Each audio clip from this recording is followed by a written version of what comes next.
Prepping Bess and the Ruger Old Army for Deer and Hog. William Hovey Smith, 2019. I'm the author of Extreme Muzzleloading and a number of other outdoor books. I'm also writing on a new novel, Father of the Grooms. And in this novel, I have a character that's going to be going on a boar hunt in Sicily with a flintlock musket from the Napoleonic era. And I don't have the gun right now, but I have brown Bess, which is its English equivalent, and I'm going to get it ready to go on a boar hunt like next week. And also get my Ruger Old Army ready for this season's deer. This is Hovey Smith, the backyard sportsman. And this sort of ghoulish setup is because it is 3 o'clock in the morning. And Georgia's muzzleloading season starts at dawn. And I have bullets to cast. I have done this before on this very same spot, and you can see Kato Ajama's episodes on bullet casting, which was a series we did about 2 years ago.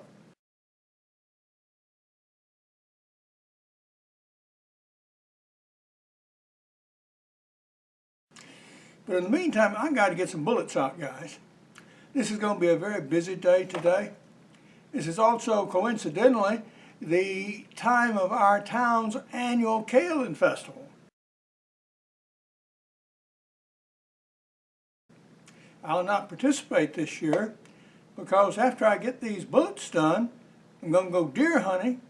Then I have a pickup to make in Macon, come back, and a 60th class high school reunion to attend.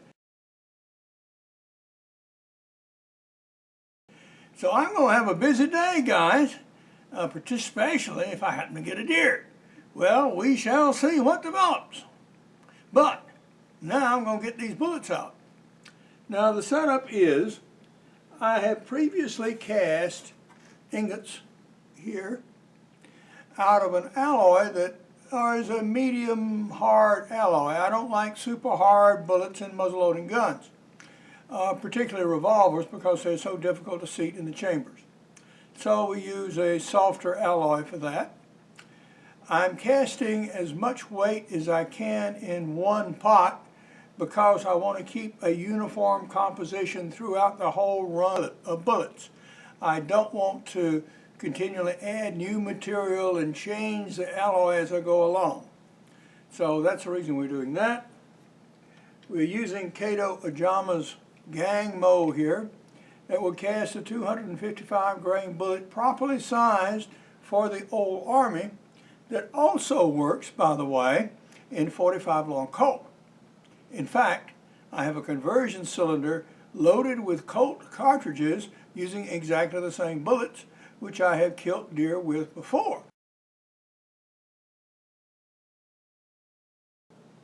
And now, however, it is muzzleloading season, so I'm going to have to revert back to the muzzleloading cylinder for my special revolver, which is based on the Old Army, but now sports a 14-inch barrel. But now, I got to get some bullets run. I have fluxed the metal twice, and so we've got a nice silvery cast of metal on the top, and that pot is quite full. And the first thing you do when you start a fresh pot, cast a block out so you get all your spouts clean and free running before you start trying to even work bullets. And I'm wearing a mask and also some heavy gauntlets to keep from getting lead splatter on myself, obviously. You don't want that to happen. That don't feel good. Well, we have done here. We've run enough bullets for my immediate needs. And my mow got to the point that it needed adjusting, the sprue cutter.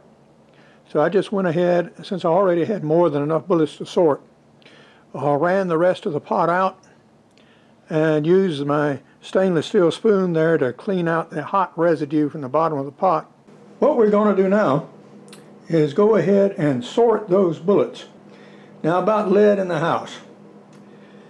There's so much clamor about lead and lead poisoning that one would think if you touched a piece of lead you would die instantly. Well, that's not true and never has been.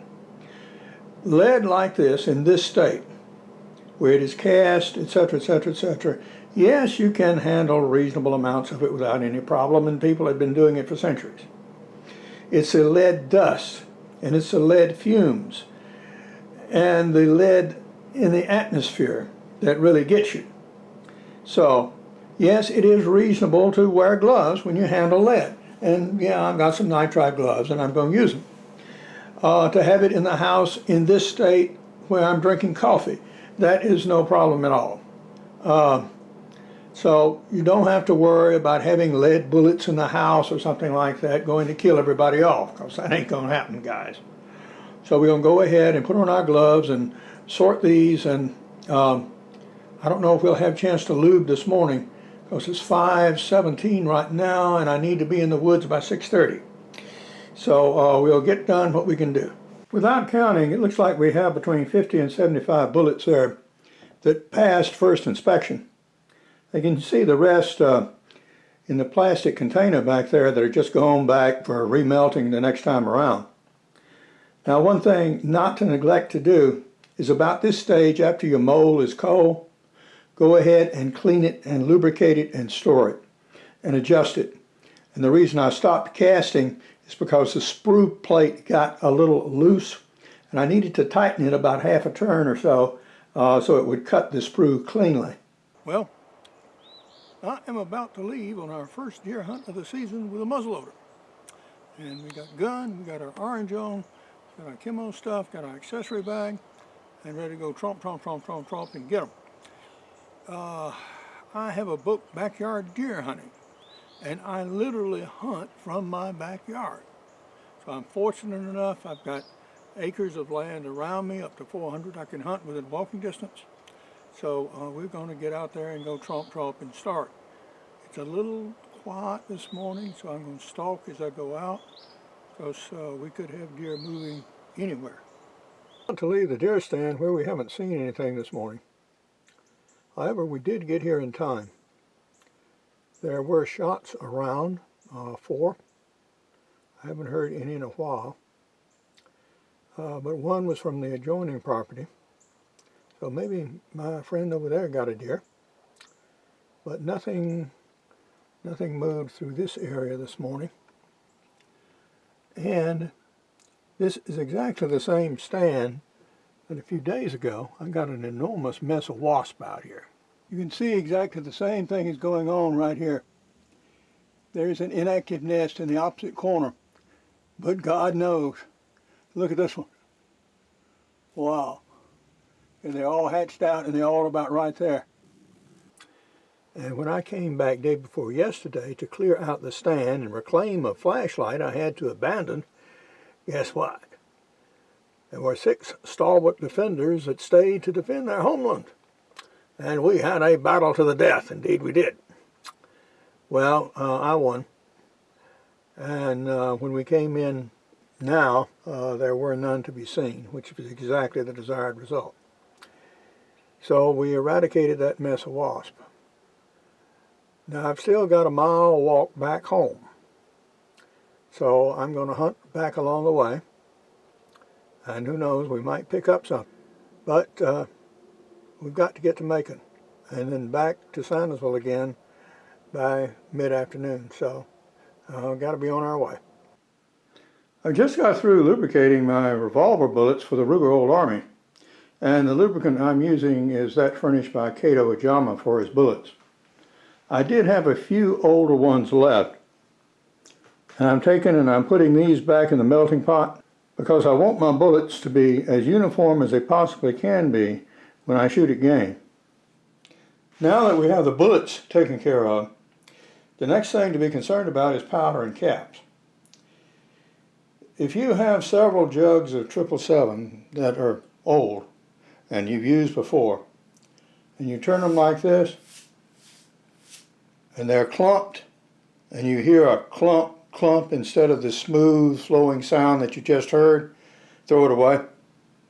777 is hydroscopic, and if it's exposed to moisture like we have here in the very humid southeast, it will degrade on you. And also, we picked up a nice brand new package of number 10 percussion caps. Now I have percussion caps here that are 15 years old, but I don't want to hunt with them. So we're going to use the fresh caps. We're going to zero in with the fresh caps, and with our fresh powder, with our freshly made bullets, so we can get the best result we can. The reloading is going to be done with what I have termed the world's ugliest machine. And I've received no competition on that score, by the way. I have 3 different spindles for 3 different sizes of common revolvers. This is for the Colt Walker. This one is for the Remington 1858, also the Old Army. And this one is for Colt cylinders. But as you can see, as you push down on the plunger, you get a lot of good leverage with this long arm for seating bullets. Even so, using this mechanism, seating a bullet out of solid wheel weight material is very difficult. And so don't use that, or don't attempt to use that in your percussion revolvers. You can use wheel weight stuff for very hard bullets from smooth bores and perhaps some other things, but not for revolvers. If you try to load it with a revolver plunger, you can break them trying to load too hard a bullet, and believe me, I have done it. We're about to test the loads that have been in the Ruger Old Army for approximately a year. And I'm also going to test it against the new fresh loads and make sure it's sighted in. Because when last I shot this pistol, I was shooting it in 45 long Colt. And now I've reverted back to the percussion cylinder, and they may not necessarily shoot to the same point of aim. 926.8.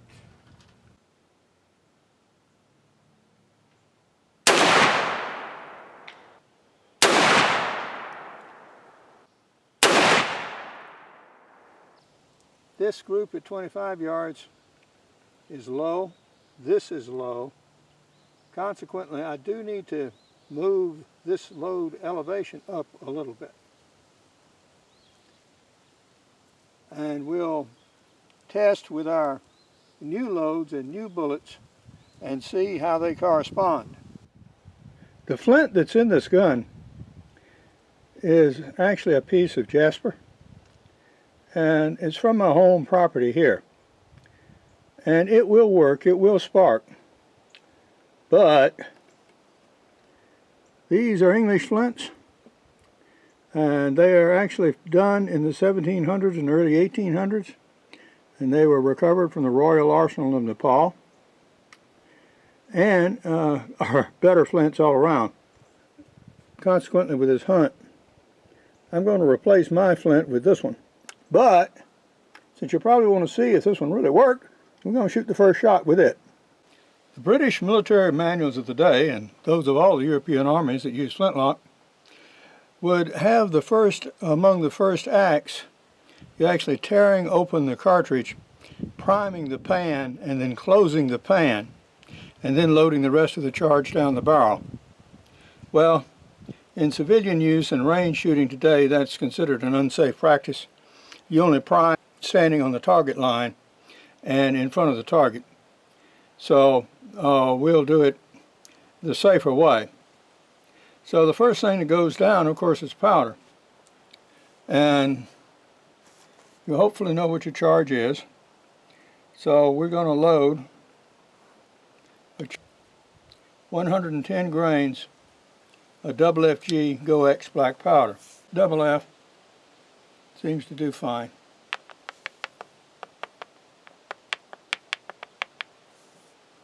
Alright, we've got our powder. Pick off down the muzzle.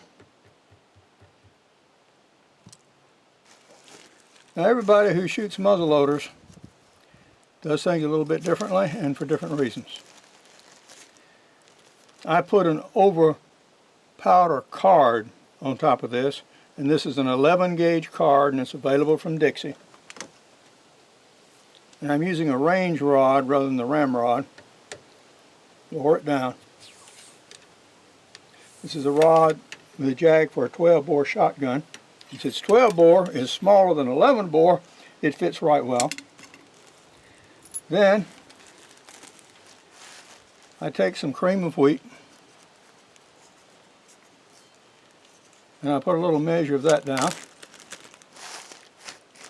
A little cut off cartridge case here. The reason I do this is to keep the lubrication from possibly spoiling the powder. This is lubricated with boar butter, and it's very heavily lubricated, by the way. So consequently, I don't want it getting into the powder. So we put our patch on, get our balls here. 702 round ball, that's its outside diameter. And it'll give a push down fit. Do it sprue up.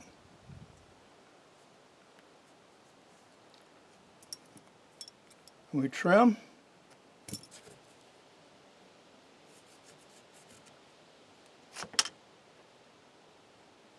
Okay. And ran the whole thing down the bore. Crunch, crunch. Okay, now that be done. And the Brown Bess's pan is absolutely huge compared to other typical flintlocks, including most of the civilian models. But this gun's main thing was reliability. Combat guns just had to work. And this is my little priming horn here. I'm going to put some 5G down in the pan. It's actually about half again too much. Close the frizzen. Now only when you get up in your deer stand do you actually prime your gun. And you only prime it when you're on the firing line of a shooting range. Full cock now.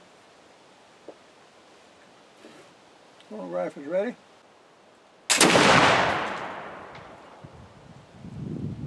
Okay, and shot away. 1,137 feet per second. At 25 yards, that one hit high and left about 4.5 inches from the point of aim from the center. So I've dropped the charge down to 100 grains and see if that's going to drop it more nearly to the center of the paper. We've also changed out our flint. Now our homemade flint worked. Yeah, it did. But I had to do some rather heroic measures actually to fit it. It doesn't nap near as well, this Jasper, as the English flint. So it was pretty regular. But it did work.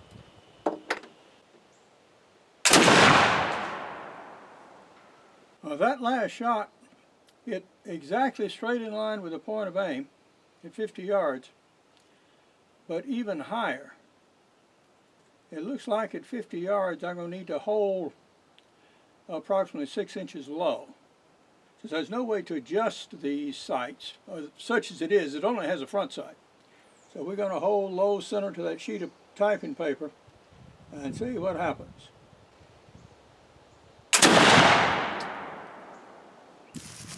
Well, this was the first shot at 25 yards, the second shot at 25 yards, the first shot at 50 with the point of aim here, the second shot at 50 with the point of aim here. So yeah, either at 25 or 50 yards, I'm going to need to hold low on my target by, well, at least 4 inches to 6 inches, and a little nudge to the right would not be hurtful. Our old Army here, now being reloaded with what is arguably the ugliest machine in the world, is ready to go. And it's got 30 grains of 777 from the new powder. Also has brand new caps. And so we're going to see if it shoots to the same point of aim. For better shooting, I'm going to utilize this Cadwell's pistol rest and see if we can get some real idea of the differentiation between where the load shoots and where I might pull the gun. So we shall see. 839.2.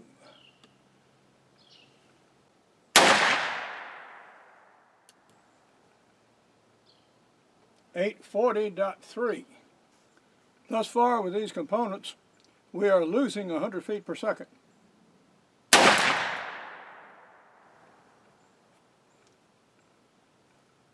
864.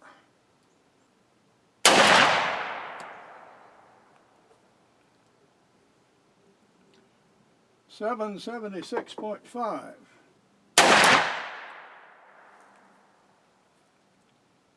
870.5.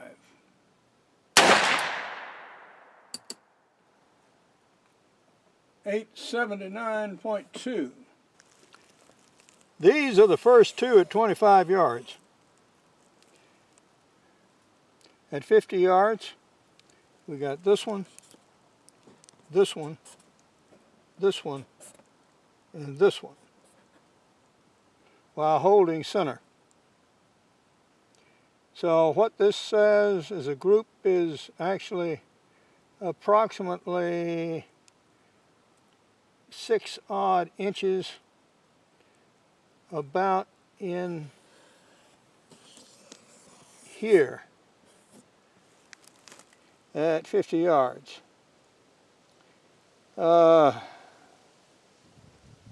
Yeah, on a reasonable sized deer that'll do. I'm disappointed that we're losing velocities, but our hogs and deer on Ossabaw are small. The record is 132 pounds for deer. The hogs get bigger. So considering the time constraints we have, the gun will stay sighted just as it is, and we'll load it with the new loads and go.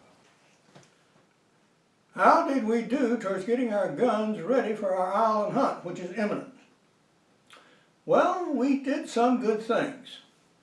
We found out, for example, that Bess here, between 25 and 50 yards with the load I'm using of 100 grains of FFG black powder and a patched round ball and some buffering materials, I need to aim low and a little bit to the right, out to 50 yards. At 50 yards, a group about something like that, which is adequate for deer. At 25 yards, just got to remember to aim at least 4 inches low to hit somewhere near the point of aim. The gun will do it. It's certainly powerful enough. And just got to remember to hold off when I shoot. A not unusual condition with fixed-sighted guns, by the way. You very often have to. Now, with our world's ugliest machine here, we reloaded a cylinder for the Ruger Old Army, and we found a little surprising thing. The load that had been in that pistol all year actually shot stronger than the new one.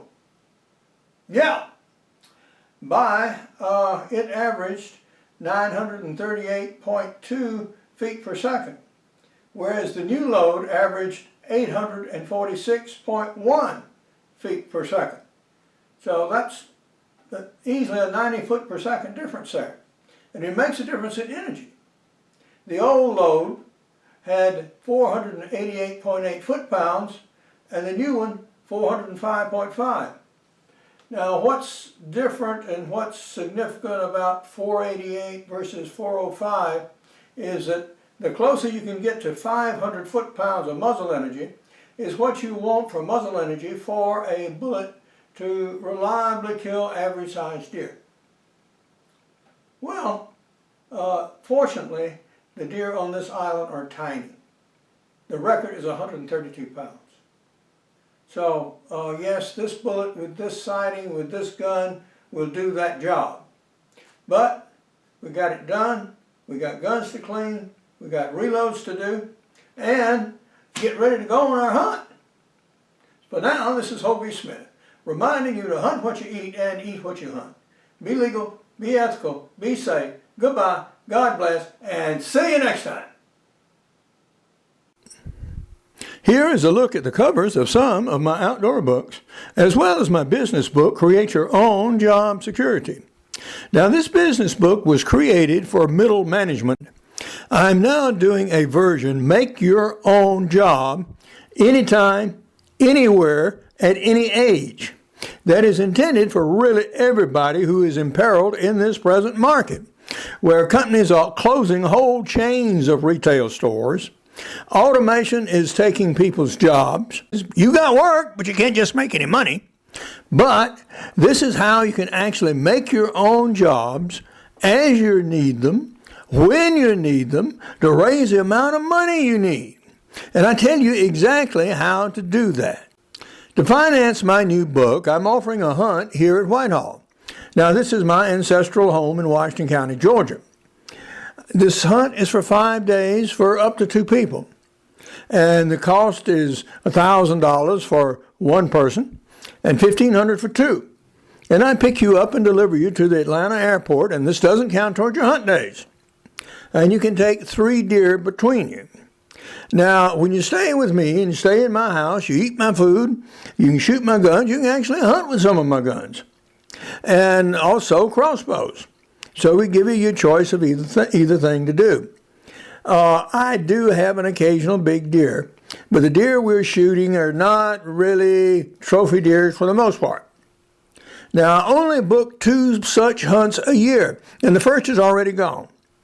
The one being offered can start the end of December, so you can take advantage of the New Year's holiday, and end with the deer season in the middle of January. So you have more or less 17 days in which to choose your 5. And we can work with you so you can have an excellent experience with me here in Central Georgia. But you've got to contact me immediately. Do that at hoviesmith@bellsouth.net. For more information on Father the Grooms and how you may participate in my novel, screenplay, and ultimately movie, you can go to fatherthegrooms.net. To find out more about my business books, you can go to createyourownjobsecurity.com. Good hunting and good eating from the outdoors. Goodbye, and God bless.